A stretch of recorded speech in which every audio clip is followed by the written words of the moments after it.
Good morning बच्चों। आप सब कैसे हैं? आशा है आप अच्छे से होंगे और अपनी पढ़ाई अच्छे से कर रहे होंगे, क्योंकि अगले सप्ताह से आपका थर्ड यूटी शुरू होने वाला है। बच्चों, आज मैं आपका हिंदी 2 का पाठ 10 परीक्षा ले रही हूँ। ये पाठ हम पहले भी पढ़ चुके हैं, लेकिन आज मैं इसका रिवीजन करा रही हूँ, क्योंकि ये पार्ट 10 और पार्ट 11 आपका थर्ड यूटी में आने वाला है। पार्ट 11 हम पहले ही पिछली क्लास में आपको करवा चुके हैं। आज हम पार्ट 10 परीक्षा लेते हैं। बच्चों, ये बहुत ही अच्छी कहानी है और इसमें आपको बहुत ही अच्छी शिक्षा, लेखक द्वारा एक बहुत अच्छी शिक्षा दी गई है। और इसका आपको हमेशा ध्यान रखना चाहिए बच्चों कि जब भी आप कोई भी बड़ा पद हासिल करना चाहते हैं या जीवन में कभी आप आगे बढ़ना चाहते हैं, तो बच्चों वो आगे आप जीवन में तभी बढ़ सकते हैं जब आप मेहनत करेंगे और पूरी लगन के साथ आप अपने काम को करेंगे। पूरी लगन और मेहनत के काम करने के अलावा बच्चों, इस पाठ में, इस कहानी में ये शिक्षा दी गई है कि मन में दूसरों के लिए सेवा भाव होना बहुत ज़रूरी है। दया और सेवा भाव। आप अगर बहुत महत्वपूर्ण स्थान पर काम कर रहे हैं, बहुत मान लो आप, क्योंकि आप अभी छात्र हैं, आप क्लास के मॉनिटर भी बन गए या कोई अच्छा पद आपको मिल गया क्लास में या स्कूल में, तो आपको ये बात ध्यान रखनी चाहिए कि अपने अधिकार के साथ साथ आपका कुछ कर्तव्य भी बनता है, उसका भी पालन आपको जरूर करना चाहिए। ये कहानी में इसी तरह की शिक्षा दी गई है। हम कहानी पहले ही पढ़ चुके हैं बच्चों, तो इस बार हम कहानी का आपको सारांश बता देते हैं। सार, ये कहानी है रियासत देवगढ़ की, जहां दीवान सुजान सिंह थे और जो बहुत बूढ़े हो गए थे। अब क्योंकि वे बहुत नेक व्यक्ति थे, बहुत दयावान थे और उन्होंने राजकाज का काम बहुत बढ़िया तरीके से संभाल रखा था, लेकिन क्योंकि वो बूढ़े हो गए थे, शरीर भी उनका साथ नहीं देता था, तो इसलिए उन्होंने एक बार राजा से जाकर ये विनती की कि अब वो दीवान के पद से हटना चाहते हैं। और क्योंकि वो नहीं चाहते थे कि कभी कोई भूल चूक हो जाए, उम्र हो गई है, कुछ गलती हो जाए, तो जो इतने सालों से उन्होंने नाम कमाया वो सब मिट्टी में मिल जाए। राजा जो हैं वो अपने अनुभवी और नीति कुशल दीवान को छोड़ना नहीं चाहते थे, लेकिन फिर भी जब दीवान नहीं माने तो एक राजा ने शर्त रखी कि सुजान सिंह देवगढ़ के लिए एक अच्छा दीवान, सुयोग्य दीवान को नियुक्त करेंगे, और इसका भार उन्होंने सरदार सुजान सिंह पर ही दे दिया कि अब सुजान सिंह को ही एक दीवान की व्यवस्था करनी पड़ेगी।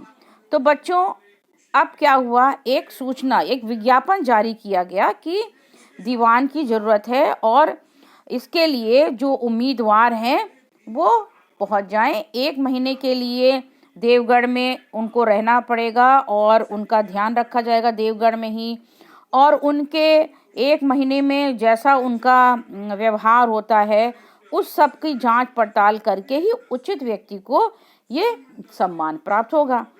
अब दीवान की इस उम्मीदवारी के लिए बहुत से लोग देवगढ़ आए। अब इसकी एक सबसे बड़ी जो उपयोगिता उसमें होनी चाहिए थी कि भले ही वो दीवान के पद के लिए जो उम्मीदवार हो वो ग्रेजुएट ना भी हो, लेकिन वो स्वस्थ होने चाहिए, हष्ट-पुष्ट होने चाहिए, शारीरिक स्वस्थ होना चाहिए। सारे तरफ विज्ञापन से सारे मुल्क में हड़कंप मच गई और सैकड़ों लोग अपना भाग आजमाने के लिए रंग बिरंगी कपड़े और उम्मीदवारों का रेलगाड़ी में रेला लग गया। सभी के सब पंजाब, चेन्नई, बंगाल, फैशन कुशल या साधारण सभी तरह के लोग देवगढ़ आना आरंभ कर दिया उन्होंने। अब देवगढ़ के नगर में साधारण लोग थे, लेकिन अब क्या हुआ, देवगढ़ में तरह तरह की बातें होने लगी।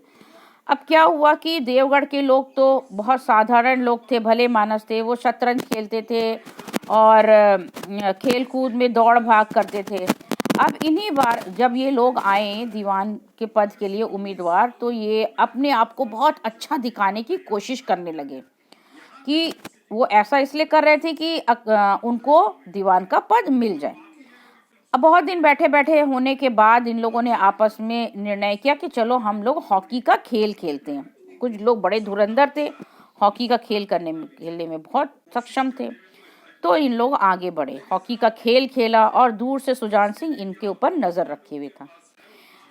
अब जब ये खेल से लौट रहे थे शाम के समय, तब क्या हुआ कि वहां पर एक नाला था जो ऊंचाई पे था, और मैदान से की तरफ से एक किसान अपने गाड़ी, बैलगाड़ी लेके आ रहा था, और उसमें बहुत ढेर सारा बोझ था अनाज का। अब वो, क्योंकि नाला जहाँ था वहाँ कीचड़ था, अब वो बार बार नाला ठेल कर नाले के ऊपर ले जाता अपनी गाड़ी, और गाड़ी फिसल के वापस आ जाती नीचे की तरफ। बेचारा किसान परेशान हो गया, और वो झुंझलाकर कभी बैलगाड़ी को खींचता, कभी लगाम खींचता, लेकिन कुछ भी नहीं हो रहा था। बार बार गाड़ी ऊपर चढ़ती और फिर नीचे फिसलती। नाले को वो पार ही नहीं कर पा रहे थे। इन्हीं खिलाड़ियों का खेल जब खत्म हो गया, तो वो ये वापस आ रहे थे। तो इन्हीं खिलाड़ियों में से बच्चों एक खिलाड़ी था जिसके पैर में चोट लग गई थी। वो लंगड़ा के वापस चला, और जब वो लंगड़ा के वापस चला तो वो सबसे पीछे रह गया। क्या मैं आपकी मदद करूं?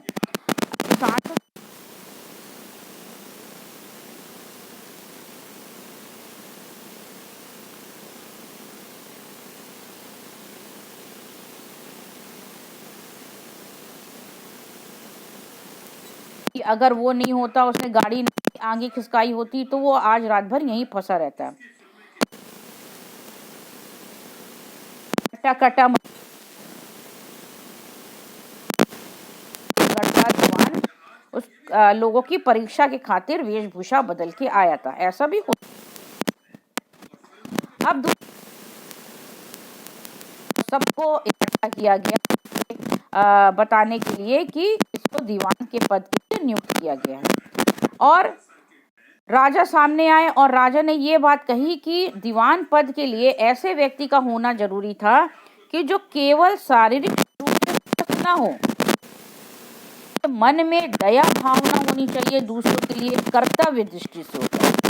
उन्होंने सुजान सिंह ने खड़े होकर कहा कि दीवानी के उम्मीदवार महाशय, मैं आप लोगों को भी कष्ट दिया, उसके लिए मैं क्षमा चाहता हूँ। इस पद के लिए ऐसे पुरुष की आवश्यकता थी जिसके हृदय में दया हो और साथ साथ आत्मबल, हृदय का उदार हो, आत्मबल हो, और जो विपत्ति में दूसरों की सहायता कर सके। और ऐसे ही व्यक्ति में उसको मिल गया है, और सारे लोग जो जिस व्यक्ति का उन्होंने चुनाव किया है, सारे लोग उनकी बात मानेंगे। और इन लोगों में जानकी नाथ ही ऐसा व्यक्ति था जिसको दीवान पद के लिए चुना गया है।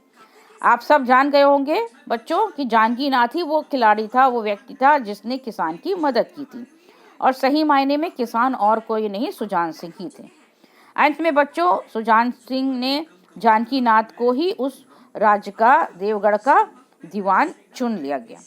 बच्चों, इस कहानी से हमें ये शिक्षा मिलती है, स्वस्थ होना चाहिए, पढ़ा लिखा होना चाहिए, उसी से हमें जीवन में सफलता मिलती है। और या अच्छे व्यक्ति की परिभाषा यही है। अच्छे व्यक्ति की परिभाषा, ये सफल व्यक्ति की परिभाषा, सफल होने में का ये मतलब नहीं है कि हम पढ़ लिख गए या हमें शारीरिक बलिष्ठ हैं तो हम सफल हैं जीवन में।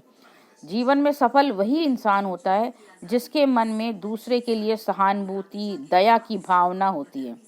तो बच्चों, इस कहानी से आपको साफ पता चलता है कि जानकी नाथ परीक्षा में इसलिए सफल हुआ क्योंकि वह एक ग्रेजुएट व्यक्ति था नहीं था, इसका कोई महत्व नहीं है, परंतु उसके लिए, उसके मन में एक साधारण व्यक्ति के लिए भी दया की भावना थी। वह भी चाहता तो आराम कर सकता था, थका हुआ था, खेल के आया था, लेकिन उसने किसी की सहायता करने को ही प्राथमिकता दी। उसने अपने पैर की चोट पर ध्यान न देके उस किसान की सहायता की, इसीलिए वो परीक्षा में सफल हुआ। तो बच्चों, यहाँ मैंने पाठ आपको अच्छे से पढ़ा दिया है। पढ़ाई अच्छे से करिएगा ताकि आप परीक्षा में अच्छे नंबरों से पास हो सके। Have a good day children, take care of yourself.